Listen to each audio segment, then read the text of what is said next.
Hello everyone, welcome back to another episode of r/slash Tales from Tech Support. In today's episode, I did nothing, it just stopped working. When they can't tell the difference. It's urgent. Unless you need something from me, then you won't hear back from me again. I'm the printer whisperer. Before we get started, make sure to subscribe so you will never miss a video. So let's get started. I did nothing, it just stopped working. I am sorry, English is not my first language. A few years ago, there was a time I had faith in my costumers. This is the story how I lost it. We are heaving the following situation. I was installing a new VoIP IPBX software with new telephones for a costumer. It was my first IPBX at the time, and I have read a lot of manuals etc. before installing it. None of them prepared me for the actual installation, but this is another story. After finishing it, I got on vacation for 3 weeks and was in a good mood on a Monday morning when I received a call. An employee of this company was on the line and she told me that her telephone is not working. I did nothing, it just stopped working. I tried fixing it remotely because this costumer is 1 hour of driving away. But I can't. I tried reprovisioning the phone, changing IP addresses, searching for random messages from the MAC address of this phone in the network, but after 2 hours, 1 hotline call, 2 calls to friends of mine, and nearly my whole company trying to fix the problem, I needed to drive to the company. So, I am arriving at this company and got the error in about 5 seconds. The error was the following. 2 employees got the great idea to switch their workplace, and in consequence their phones. One of them took the phone and the power supply of this phone, the other don't. Instead, the employee searched for a power supply and found one, which was, because why not, the power supply of the old phone. As I was looking at the new phone, I saw that the employee took the power supply and connected it to the headphone jack, which is clearly marked BTW, of the new phone, so the new phone was fried. The other employee took the existing power supply plugged in the phone, recognizes that it is working, and then plugged the P adapter to the phone.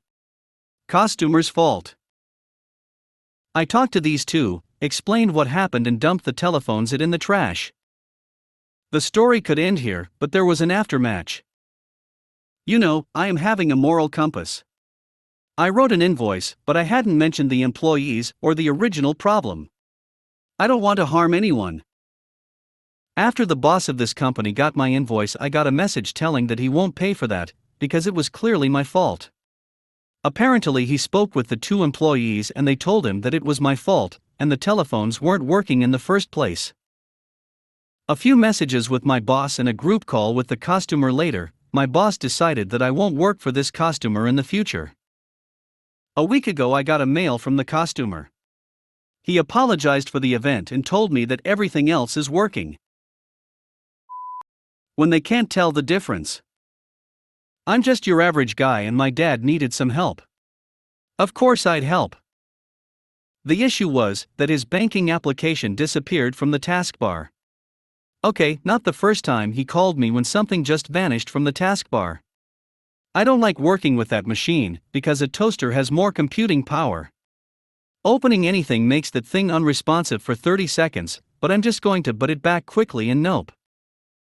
The app was somehow bugged and wouldn't start, and it didn't show up in Task Manager. Nothing a quick PC restart won't fix. Yeah, that toaster isn't your latest rig, just restarting that piece of crap took about 3/4 hours. And Windows updates didn't sped up the process.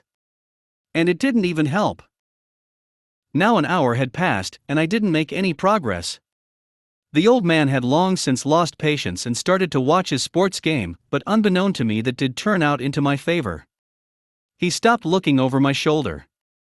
After some more fruitless troubleshooting, I made the decision to just reinstall the program. Uninstalled and rain, wait, where are the original downloaded files? Damn, his download folder is empty. I go to the bank's website and voila, there are only mobile app files and none for Windows. They discontinued their application for desktops. I was out of options now. The original files are gone and I can't get new ones. So I had to gamble on my dad's ineptitude. I created a Chrome shortcut to the bank's homepage and started praying. My dad clicked the shortcut and the app started. He couldn't tell them apart. It's urgent. Unless you need something from me, then you won't hear back from me again.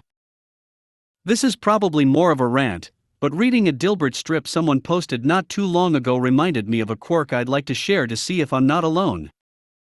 Someone reached out to me on Teams for an ask.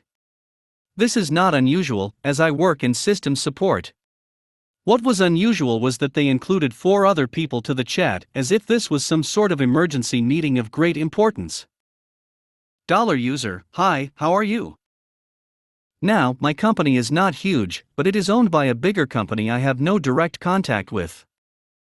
So, given how impersonal the initial message is, and the fact that I don't recognize any of the names in the chat, it takes me a while to realize they are addressing me personally. I just assumed I got added by mistake to a chat from Business Daddy and doesn't concern me. However, upon further inspection, I see the contacts have my company's domain, so I ask. $me, hi $user, are you talking to me? There are so many people in the chat, so I'm not sure. Turns out they do. They need help with the resolution of 2 images they have in a Word document, as it looks grainy, and that report is urgent as they need it for an important investors meeting. I reply. $me, sure, can you send an email to supportteam@companyname.com with the document in question?